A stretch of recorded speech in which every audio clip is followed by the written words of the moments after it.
Bonjour à toutes et à tous. 1 Thessaloniciens 5, verset 18. Dites merci à Dieu pour tout et en toutes circonstances. Restez reconnaissants quoi qu'il arrive. Voilà ce que Dieu attend de vous puisque vous appartenez à Jésus-Christ. Pour illustrer l'importance de la reconnaissance, nous allons nous appuyer sur Luc 17, verset 11 à 19.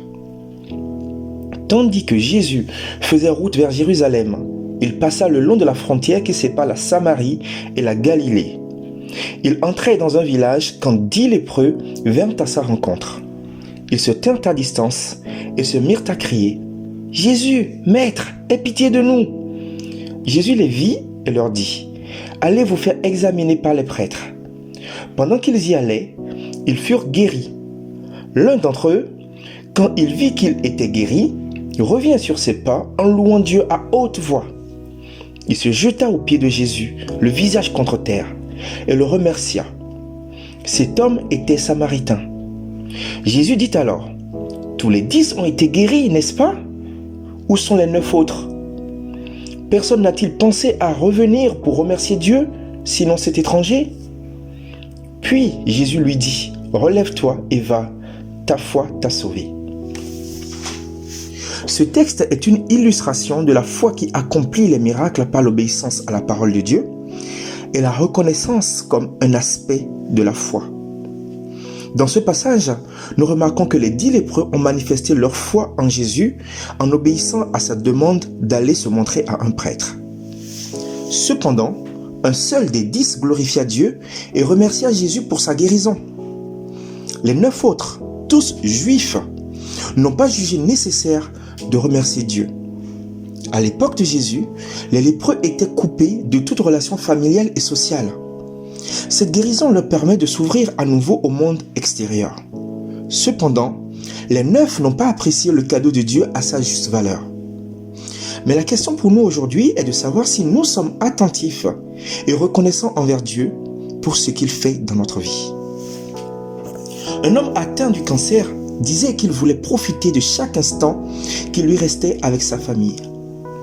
En effet, nous apprécions parfois la valeur des choses que quand nous ne les avons plus ou lorsque nous réalisons que le temps nous est compté. La reconnaissance consiste à apprécier la grâce de Dieu dans notre vie ainsi que les actes de bienveillance dont nous faisons l'objet de la part des personnes que Dieu a placées autour de nous. Cela pourrait être remercier Dieu pour la vie, remercier son conjoint qui fait la vaisselle, sa conjointe qui fait un bon repas, etc.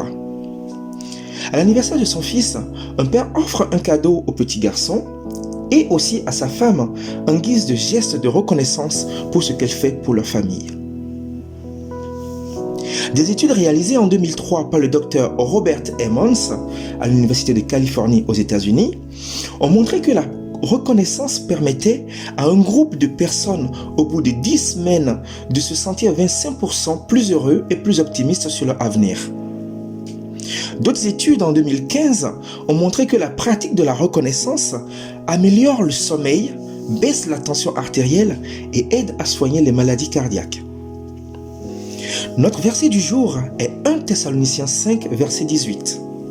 Dites merci à Dieu pour tout en toutes circonstances. Restez reconnaissants quoi qu'il arrive. Voilà ce que Dieu attend de vous puisque vous appartenez à Jésus-Christ. Mais comment être reconnaissant envers Dieu quand nous traversons des épreuves de la vie telles que le deuil, la maladie, la séparation, etc. Il y a des vides que personne ne peut combler humainement. Il y a des souffrances que personne ne peut guérir humainement. Dans certaines épreuves, seul Dieu peut nous apporter la consolation et le soutien dont nous avons besoin. Un poète écrit « Une nuit, j'ai eu un songe. J'ai rêvé que je marchais le long d'une plage en compagnie du Seigneur. Dans le ciel apparaissaient les unes après les autres toutes les scènes de ma vie. J'ai regardé en arrière et j'ai vu qu'à chaque scène de ma vie, il y avait 2 paires de traces sur le sable.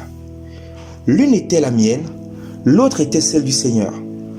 Ainsi, nous continuons à marcher jusqu'à ce que tous les jours de ma vie aient défilé devant moi. Alors, je me suis arrêté et j'ai regardé en arrière. j'ai remarqué qu'en certains endroits, il n'y avait qu'une seule paire d'empreintes et cela correspondait exactement avec les jours les plus difficiles de ma vie. Les jours de plus grande angoisse, de plus grande peur et aussi de plus grande douleur. Je l'ai donc interrogé. Seigneur, tu m'as dit que tu étais avec moi tous les jours de ma vie et j'ai accepté de vivre avec toi. Mais j'ai remarqué que dans les pires moments de ma vie, il n'y avait qu'une seule trace de pas. Je ne peux pas comprendre que tu m'aies laissé seul au moment où j'avais le plus besoin de toi. Et le Seigneur répondit, mon fils, tu m'es tellement précieux, je t'aime et je ne t'aurai jamais abandonné, même pas une seule minute. Les jours où tu m'as vu, les jours où tu n'as vu qu'une seule trace de pas sur le sable, ces jours d'épreuve et de souffrance, eh bien, c'était moi qui te portais. Que Dieu nous aide à repérer sa grâce dans nos vies afin qu'on puisse le remercier en toutes circonstances ainsi que ceux qu'il met autour de nous. Soyez bénis, à bientôt.